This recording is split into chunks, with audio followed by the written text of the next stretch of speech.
Perkenalkan, nama saya Prasaditya Mahmudang, NPM 28313. Di sini saya akan mencoba membahas tentang penelitian proposal saya yang berjudul Analisis Kinerja Keuangan para Bank yang terdaftar di Bursa Efek Indonesia periode 2019 sampai 2020. Saya mengambil judul ini dari penulis Susiarti Simanjuntak. Pada bab pertama yaitu pendahuluan, mana pendahuluan ini berisi tentang latar belakang, masalah, dan tujuan penelitian dan manfaat penelitian. Di dalam latar belakang, yaitu perkembangan industri perbankan di Indonesia ini peran yang sangat penting dalam membangun pembangunan nasional dan pemerataan ekonomi. Kinerja keuangan bank menjadi indikator utama untuk menilai kemampuan bank dalam menyalurkan dan mencairkan. Laporan keuangan yang disajikan oleh perbankan setiap periode mencerminkan kondisi keuangan mereka. Di dalam latar belakang ini terdapat fenomena yang diambil, yaitu fenomena yang dapat dibahas meliputi dampak pandemi COVID-19 yang mengakibatkan penurunan aktivitas ekonomi dan peningkatan rasio kredit bermasalah atau NPL.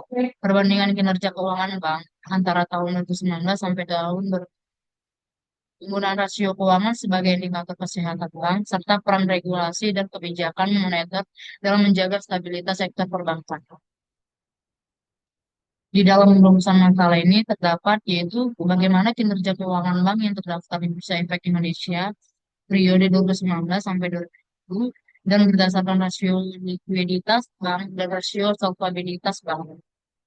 Adapun juga tujuan penelitiannya yaitu untuk mengetahui kinerja keuangan bank yang terdaftar di Bursa Efek Indonesia periode 2019 sampai 2020 berdasarkan rasio likuiditas bank dan rasio solvabilitas bank. Dan juga ada pemanfaat penelitian dari judul ini. Yang pertama, bagi peneliti untuk menambah wawasan pengalaman dan pengembangan yang berhubungan dengan analisis rasio keuangan atau likuiditas dan solvabilitas. Yang kedua, bagi lembaga akademis dan penelitian selanjutnya. Penelitian ini dapat untuk memberikan kontribusi dalam ilmu pengetahuan khusus pada kajian rasio keuangan perbankan tentang analisis likuiditas dan solvabilitas untuk mengukur kinerja keuangan sebuah perusahaan. Serta dapat dijadikan bahan pertimbangan untuk meneliti selanjutnya. Dan yang ketiga, bagi perusahaan. Perbankan yang dijadikan sampel, penelitian ini dapat untuk menjadikan sambungan pemikiran dan bahan pertimbangan dalam mengambil keputusan agar kedepannya perusahaan dapat memaksimalkan kinerja keuangan di masa yang akan datang. Selanjutnya, bab 2. Bab 2 yaitu tinjauan pustaka, di mana tinjauan pustaka ini terdiri dari penelitian yang dulu dan kerangka konseptual. Kita bisa melihat penelitian terdahulu yang ada di tabel samping, yang dimana penelitian terdahulu itu yang pertama ada Friska Dewi Maharani, yang dimana Friska ini mengambil judul penelitian itu yaitu Analisis Rasio Likuiditas PT Bank Syariah Mandiri tahun 2012.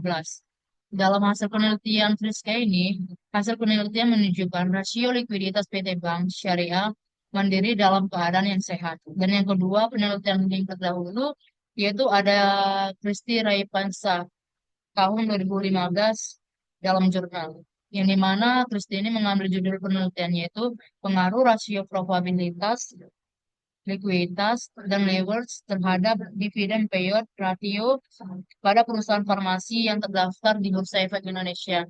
Yang dimana dalam hasil penelitian si Kristi ini, hasil penelitian ini menunjukkan bahwa secara simulasi pengaruh rasio profitabilitas, likuiditas, dan hutang terhadap DPR.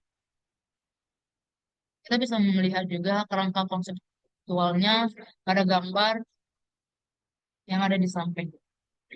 Dalam dunia bisnis perusahaan, tentunya memiliki laporan keuangan baik per triwulan atau tahunan yang berfungsi untuk mencatat semua aktivitas perusahaan.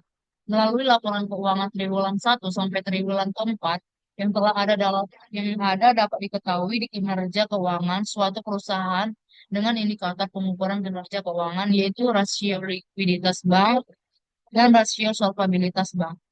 Untuk mengukur likuiditas bank penelitian ini menggunakan current ratio. Dan untuk mengukur solvabilitas bank ini, penelitian ini menggunakan debt to asset ratio. Selanjutnya kita akan membahas bab 3, yang dimana bab 3 ini metodologi penelitian. Di dalam metodologi penelitian ini terdapat jenis penelitian, lokasi penelitian, populasi dan sampel, jenis dan sumber daya.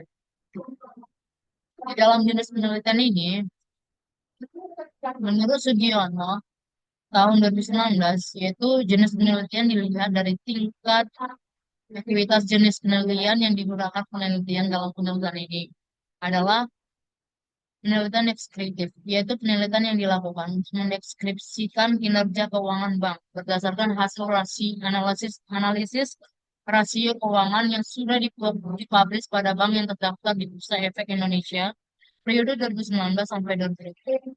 Penelitian deskriptif dapat penelitian terhadap keberadaan variabel mandiri, baik hanya pada satu variabel atau lebih. Dan di dalam dan selanjutnya lokasi penelitian. Lokasi penelitian ini dilakukan pada perusahaan bank yang terdaftar di Bursa Efek Indonesia untuk periode 2019 sampai tahun 2020. Populasi dan sampel. Yang mana populasinya yaitu menurut para ahli, yaitu Sugiono tahun 2013. Sugiono mengatakan bahwa populasi dalam wilayah generalisasi yang terdiri atas objek ataupun subjek yang mempunyai kualitas dan karakteristik tertentu yang ditetapkan oleh penelitian untuk dipelajari dan kemudian ditarik kesimpulannya. Berdasarkan pengertian tersebut, maka populasi dalam penelitian ini adalah laporan keuangan bank yang terdaftar di Bursa Efek Indonesia tahun 2019 sampai tahun 2020. Dan ada pun juga kriteria yang digunakan untuk memilih sampel, yaitu sebagai berikut. Yang pertama, bank yang terdaftar di Bursa Efek Indonesia tahun 2019 sampai tahun 2020. Dan yang kedua, bank yang terdaftar secara berturut-turut mencantumkan informasi secara lengkap laporan keuangan mereka dari triwulan pertama sampai triwulan keempat di tahun 2019 sampai tahun 2020. Dan yang ketiga, bank dalam kepemilikan asing yang mampu mempertahankan total aset dan total utang selama tahun 2019 sampai tahun 2020. Dan yang keempat, bank yang memiliki kelengkapan data mengenai variabel dan indikator panel penelitiannya, di mana selanjutnya teknik pengumpulan data dan teknik analisis data. Teknik pengumpulan data ini itu melalui teknik dokumentasi, yang dimana teknik dokumentasi ini adalah teknik pengumpulan data yang digunakan untuk mengumpulkan data dengan mencatat dokumen-dokumen. Data-data atau dokumen yang digunakan penelitian berupa data laporan keuangan dari triwulan pertama sampai triwulan keempat, yang dipubliskan oleh bank yang terdaftar di Bursa Efek Indonesia pada periode 2019 sampai 2020 melalui situs www.idx.com.id serta mempelajari literatur dan buku-buku artikel dan penelitian terdahulu yang nantinya akan dianalisis dan yang kesimpulannya. Dan yang selanjutnya teknik analisis data. Penelitian ini menggunakan teknik analisis datanya yaitu menggunakan kuantitatif. Sumardi mengatakan, deskriptif kuantitatif yaitu metode yang menjelaskan suatu permasalahan dari suatu data berdasarkan perhitungan angka dari hasil penelitian.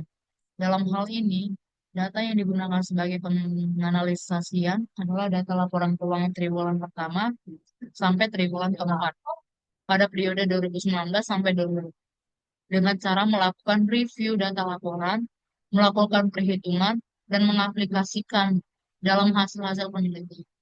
Teknik yang digunakan adalah dengan menggunakan rasio likuiditasnya dan rasio solvabilitas yang terdiri dari current ratio dan debt to asset ratio. Sekian presentasi saya. Terima kasih jika ada kata dan salah.